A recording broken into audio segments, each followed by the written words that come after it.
Hi there, and welcome to another edition of Storytime. I'm Chiara Talluto, and I'm going to read you an excerpt on a parable of a bully that I wrote in a book titled A Tribute to Tulipia. It's a story about a tulip and her family who live in an oasis of vines and brushes and shrubs, and they're bullied and picked on. And the reader journeys with this alienated family who never back down in trying to unify a changing forest. It is a great lesson and a reminder on what it takes to be a true friend and what sacrifices means to lay down one's life in order to save another and to always do the right thing. So let's get started. Her name was Tulipia. She lived in the jade oasis, a forest of tangled vines, weeds, and shrubs. Tulipia was an only tulip. Orphaned at a young age, she lost her parents after they'd been extracted from the oasis. Tall and lean, she soared over many of her nemesis. Nemesis, you ask? Most of the foliage around Tulipia were jealous of her beauty and height and intelligence. Smarter than her rivals, Tulipia predicted the weather, hummed many tunes, and had the prettiest and smoothest pink petals. Though one wouldn't know by looking at her, Tulipia suffered from loneliness. None of the other greenery spoke to her or wanted to be her friend.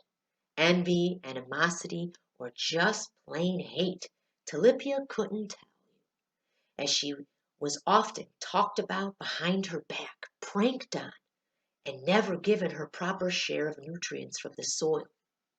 To overcome her anxiety, she created fairy tales in her mind, dreaming of fields of pink and purple tulips, cousins and distant family dancing in the afternoon light.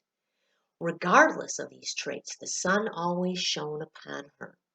The moon smiled at her, and the stars twinkled for her. Being an only tulip is not always bad. Her mother, Temple, said she was a miracle seed born out of love, shared with her husband, Titan. Tulipia was showered with affection, educated on various topics, taught only to exotic flowers, and trained to do the right thing for others, like offering coverage to rodents when it rained and giving nectar to bees and butterflies that stopped by to rest on her beautiful petals.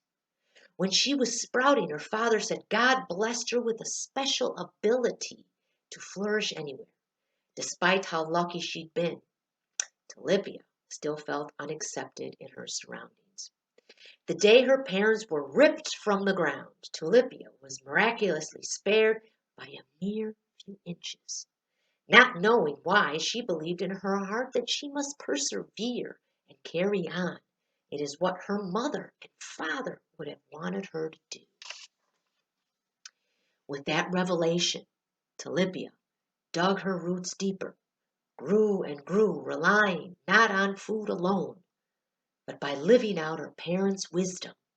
She felt in her heart that goodness would come one day, and so she continued to blossom even amongst her enemies.